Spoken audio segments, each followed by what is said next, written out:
Et bienvenue sur la chaîne de la Ningesphère. Et ouais, on est de retour pour un énième projet aussi foireux que de mettre Asbag en pointe à Bollard. En gros, le but c'est de parler de l'actualité passionnante du VFC mais aussi de son histoire. Voilà, j'espère que t'as aimé cette vidéo. Si c'est le cas, abonne-toi à la chaîne YouTube, à notre Twitter. Et si t'as trouvé que c'était de la merde, bah fais-le quand même. Bisous, à plus.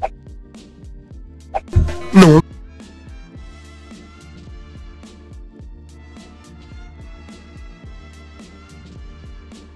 Si vous avez des grands talents de détective, ou tout simplement si vous avez appris à lire en cours préparatoire, vous vous doutez bien qu'on va parler aujourd'hui de Didier Six. Didier Six est né le 21 août 1954 à Lille.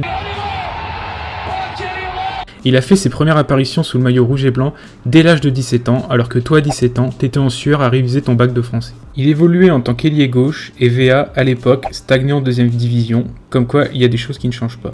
Il réussit une première année convaincante, à tel point qu'il tapera dans l'œil de l'équipe de France et sera sélectionné dans l'équipe Espoir. Grâce à lui, Valenciennes montera en première division dès 1975 et il ne fera pas que de la figuration avec ses 12 buts et il emmènera Valenciennes à une très honorable 10e place. Michel Hidalgo, sélectionneur des Bleus, apprécie grandement sa technique et son explosivité. Le 27 mars 1976, contre la Yougoslavie, Didier Six fait ses grands débuts en même temps qu'un autre joueur, un dénommé Michel Platini. Avec Dominique Rocheteau et Bernard Lacombe, ils parviennent à qualifier la France pour le mondial en Argentine de 1978, 12 ans après l'avoir regardé à la télévision. Il s'est aussi permis de claquer un sombrero et une volée sous la barre au Brésil, en amical, au stade Maracana, et oui, t'as la classe ou tu l'as pas. C'est également l'année où il quittera l'USVA pour rejoindre le RC Lens, puis Marseille. Ouais, je sais, ça pue la merde. Donc à partir de maintenant, je vais plutôt me concentrer sur sa carrière nationale, parce que Lens et Marseille, on bat les couilles. Clairement, au mondial 1978, il a pas le temps de niaiser. Première action du match, débordement de bâtard et caviar sur la tête de Lacombe, et l'Italie encaisse qui est longtemps resté comme le but le plus rapide de l'histoire de la Coupe du Monde. Bon, après faut avouer que c'était le seul coup d'éclat de ce mondial, où la France se fera dégager dès la phase de poule. Bien que Michel Hidalgo change de système et en adopte un qui ne convient plus trop à son poste, il conserve sa confiance et aidera grandement l'équipe de France à se qualifier pour la mythique Coupe du Monde de 1982 en Espagne, en inscrivant le deuxième but contre les Pays-Bas en phase éliminatoire. Le mondial 82 reste le traumatisme de toute une génération de fans tricolores. Je vais pas vous refaire toute l'histoire puisque vous la connaissez, mais en gros, la demi-finale France-Allemagne de 1982, les Bleus se font voler par l'arbitrage et s'inclinent au tir au but, dans ce qui restera une des plus grandes injustices du foot moderne. Il se trouve que Six sera un des deux joueurs à échouer face au gardien allemand dans la terrible épreuve des tirs au but.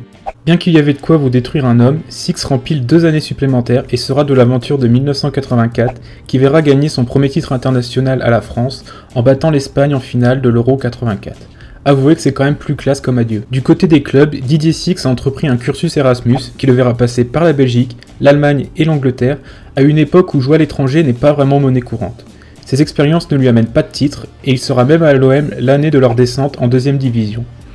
En 1987, le désormais champion d'Europe reviendra une saison à Valenciennes dans ce qui s'apparentait à une tournée d'adieu auprès de ses plus fidèles supporters. Il raccrochera ses crampons avec 53 sélections pour 13 buts en équipe de France et la satisfaction d'avoir été de ceux qui ont lancé le palmarès de la France dans le foot international.